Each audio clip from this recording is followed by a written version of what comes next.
कभी एक छोटे बच्चे को देखा है? कितना क्यूट होता है वो। जैसे जैसे समय बीतता है उसका शरीर भी चेंज होता जाता है, वो बड़ा होता जाता है, फिर वो जवानी में होता है, फिर वो बुढ़ापे में जाता है तो उसके चेहरे पर रिंकल्स और बहुत सारी चीजें होने लगती हैं। तो ये हमें क्या दर्शाता है? ये हमें ये बताता है कि एक ही जीवन में शरीर अपने अपनी अलग अलग अवस्थाओं से गुजरता है। इसीलिए कहा जाता है कि संसार परिवर्तनशील है, क्योंकि हर क्षण यहाँ पर कुछ ना कुछ चेंज हो रहा है।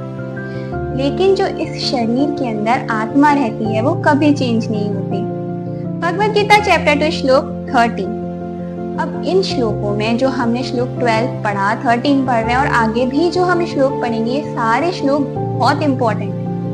स्पिरिचुअलिटी की नजर से बहुत ज्यादा इंपॉर्टेंट है। क्यों? क्योंकि हर एक श्लोक में कृष्णा हर एक क्वालिटी को बताते हैं, जो आत्मा की क्वालिटीज हैं उनको एक एक श्लोक में डिफाइन कर रहे हैं। जो हमने इससे पहले का श्लोक पढ़ा था, इसमें कृष्णा ने आत्मा की नित्यता बताई थी कि वो हमेशा रहती है, पहले भी थी, अब भी है और आगे भी रहेगी, उसका कभी नाश नहीं होता। इस श्लोक में वो आत्मा की निर्विकारता, यानी कि उसमें चेंजेस नहीं होते, वो विकारी नहीं होती, यानी कि एक शरीर से दूसरे शरीर में हमारा सूक्ष्म शरीर जाता है, आत्मा नहीं जाती। बचपन, जवानी, बुढ़ापा और जो भी स्टेजेस होती हैं वो इस शरीर की होती है, स्थूल शरीर जिसे हम देख सकते हैं। लेकिन जो हमारी आत्मा होती है, मृत्यु के बाद क्या होता है? हम ये कहते हैं कि इसकी शरीर से आत्मा निकल गई।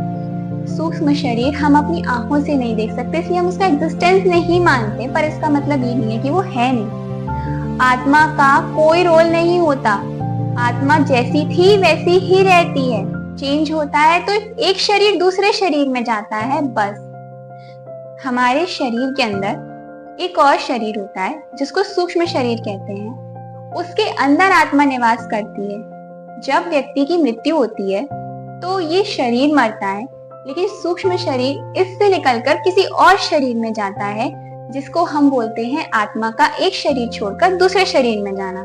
कुछ लोग मानते हैं कि जब आत्मा इस शरीर को छोड़ती है तो उसे बहुत कष्ट होता है दूसरे शरीर में जाने में, पर आत्मा कभी भी ऐसा करती ही नहीं, आत्मा शरीर नहीं बदलती। तो यहाँ पर श्री कृष्ण अर्जुन को कह रहे हैं कि जो तुम इन भीष्म, द्रोण और अपने गुरुजनों के मरने का शोक कर रहे हो, ये पहले से ही बहुत अच्छे कर्म करके बैठे हुए हैं। अगर इनकी मृत्यु होती है तो इनको स्वर्ग मिलेगा, नहीं तो किसी अच्छी जगह जन्म मिलेगा। तो तुम्हें खुश होना चाहिए कि ये यहाँ से निकलकर किसी अच्छी जगह जाएंगे। तो ये था आज का श्लोक। मिलते हैं अगले श्लोक।